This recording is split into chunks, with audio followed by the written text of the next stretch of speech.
지혜가 극단적 선택을 시도했다는 소식은 온라인 커뮤니티에 빠르게 퍼져나갔다. 하지만 사람들의 반응은 예상과 달랐다. 자업자득 아닌가? 불륜녀가 책임 못 지고 도망치려는 거지. 남의 가정 파괴하고 이제 피해자 코스프레. 댓글들은 차갑고 냉혹하며 지혜에 대한 동정은 찾아볼 수 없었다. 병원에서 의식을 되찾은 지혜는 절망에 빠졌다. 죽으려 해도 실패하고 살아있어도 지옥 같은 현실만이 기다리고 있었다. 지혜야, 괜찮아. 어머니가 눈물을 흘리며 딸의 손을 잡았다. 엄마, 나 이제 어떻게 살아야 해? 지혜의 목소리는 간신히 들릴 정도로 작았다. 하지만 지혜에게는 마지막 카드가 남아 있었다. 의식을 잃기 전 그녀는 수연과의 모든 대화를 녹음해 두었다. 처음에는 자신을 보호하기 위한 것이었지만 이제는 유일한 반격 수단이었다. 지혜의 어머니가 딸의 물건을 정리하던 중 이 녹음 파일을 발견했다. 이게 뭐지? 어머니가 파일을 재생했다. 그 안에는 지혜가 회사에서 해고당한 후 수연에게 항의하며 나눈 대화가 들어있었다. 수연아, 이게 뭐야? 나까지 같이 망가뜨릴 생각이었어? 미안해, 지혜야. 하지만 이게 가장 확실한 방법이야. 미안해라고? 우리 약속이 뭐였는데? 약속. 수연이 비웃듯 웃는 소리가 들렸다. 지혜야, 이 계획을 처음 계획하고 제안한 것도 너였고 나는 그저 너가 하자는 대로 따랐을 뿐이야. 뭔 소리야? 그런데 왜 나까지? 하지만 계획을 하면 할수록 너한테 당했던 과거가 생각이 자꾸만 나서 미치겠는걸. 수연의 목소리에 분노가 섞였다. 과거가 뭔데? 대학 때 일 기억하지? 내 남자친구 뺏은 거. 그리고 너가 왜 나를 돕냐라고 물었었지. 너는 그 말을 했으면 안 됐어. 그러게 왜 나를 자극한 거야? 뭐라고? 너 때문에 내가 더 큰 그림을 그리게 된 거야. 민수 씨를 망가뜨리는 것과 동시에 너도 함께 매장시키는 거. 일석이조지. 처음부터 나를 이용할 생각이었구나. 이용이라니. 서로 필요한 걸 주고받은 거지. 너는 돈을 받았고 나는 복수를 했어. 그리고 너도 똑같이 복수당한 거고. 녹음 파일에는 수연의 더욱 치밀하고 냉혹한 계획이 고스란히 담겨 있었다. 지혜를 이용해서 민수를 파멸시키고 그 과정에서 지혜까지 제거하는 완벽한 복수였다. 지혜의 어머니는 분노했다. 딸이 자살을 시도한 진짜 이유를 알게 된 것이었다. 이런 악독한 계집애가. 어머니는 즉시 변호사를 찾아갔다. 이 녹음 파일이 진짜라면 상당히 심각한 문제입니다. 변호사가 말했다.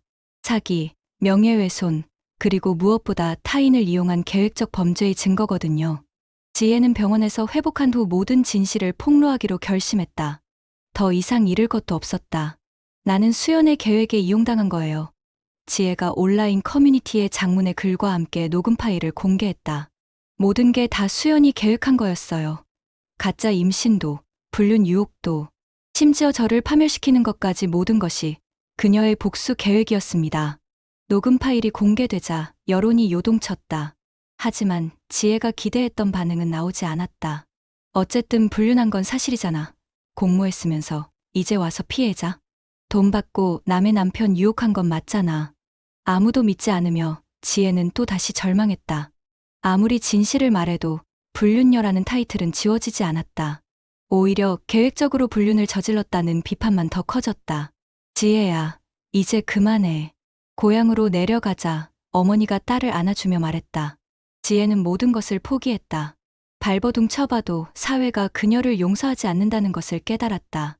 한편 수연에게도 수사의 손길이 뻗쳤다. 수연 씨죠. 사기 및 공모 혐의로 조사받으셔야 합니다. 수연은 당황했지만 끝까지 부인했다. 저는 피해자예요. 남편의 불륜 피해자라고요. 하지만 녹음 파일은 수연의 음성만이 또렷하게 들릴 뿐이다. 경찰서에서 수연은 자신의 목소리가 담긴 녹음 파일을 들었다. 이건 조작된 거예요. 수연이 소리쳤다. 전문 기관 검증 결과 조작 흔적이 없습니다. 담당 형사가 차갑게 말했다. 재판이 시작되었다. 수연은 사기, 명예훼손, 공모 등의 혐의로 기소되었다. 피고인은 가정폭력을 이유로 치밀한 복수 계획을 세웠습니다. 검사가 말했다. 하지만 그 과정에서 제3자를 이용했고 사회 전체를 속였습니다. 수연의 변호사는 정당방위를 주장했다. 피고인은 지속적인 가정폭력에 시달렸습니다. 술에 취한 남편의 폭력은 상상을 초월할 정도였고 주변에서는 아무도 믿어주지 않았습니다. 재판부는 복잡한 표정을 지었다. 가정폭력은 분명 심각한 범죄입니다. 그러나 그것이 이런 식의 복수를 정당화할 수는 없습니다. 최종 판결에서 수연은 징역 1년 6개월에 집행유예 3년을 선고받았다. 피고인이 당한 가정폭력을 참작하여 실형은 면하지만 잘못된 방법의 복수는 용납할 수 없습니다. 판사가 말했다. 진실이 밝혀진 후 민수의 상황도 약간 나아졌다. 하지만 불륜 자체는 부인할 수 없는 사실이었다. 형, 그래도 함정에 빠진 거잖아. 좀 억울하지 않아? 공장 동료가 물었다. 억울하긴 하지만 불륜한 건 사실이니까. 민수가 한숨을 쉬었다. 민수는 여전히 지방 공장에서 일용직으로 일하고 있었다. 진실이 밝혀졌다고 해서 그의 삶이 완전히 회복되지는 않았다. 김민수.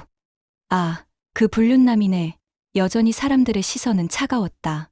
이 사건이 언론에 크게 보도되면서 사회적 파장이 일었다. 가정폭력 피해자의 복수 의식, 계획적 불륜 조장, 완벽한 복수극의 실체. 누가 진짜 피해자인가?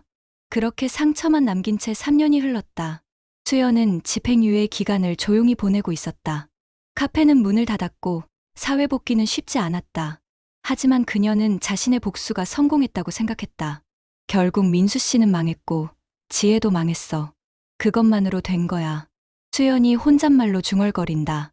하지만 가끔 TV에서 가정폭력 뉴스가 나올 때면 복잡한 감정이 들었다. 자신의 방법이 정말 옳았을까? 지혜는 고향으로 내려가 어머니가 운영하는 작은 꽃집에서 일하고 있었다. 지혜야, 손님 오셨어. 어머니가 조용히 말했다. 지혜는 고개를 숙인 채 손님을 맞았다. 마을 사람들은 여전히 지혜를 곱지 않은 시선으로 바라봤다. 서울에서 그런 일 저지르고 오네라는 소문이 돌고 있었다. 지혜는 매일 꽃을 정리하며 생각했다. 내가 욕심만 부리지 않았다면 민수는 여전히 지방 공장에서 일하고 있었다. 진실이 밝혀졌지만 그의 인생은 크게 달라지지 않았다. 그리고 매일 밤 민수는 술을 마시고 싶은 충동과 싸웠다.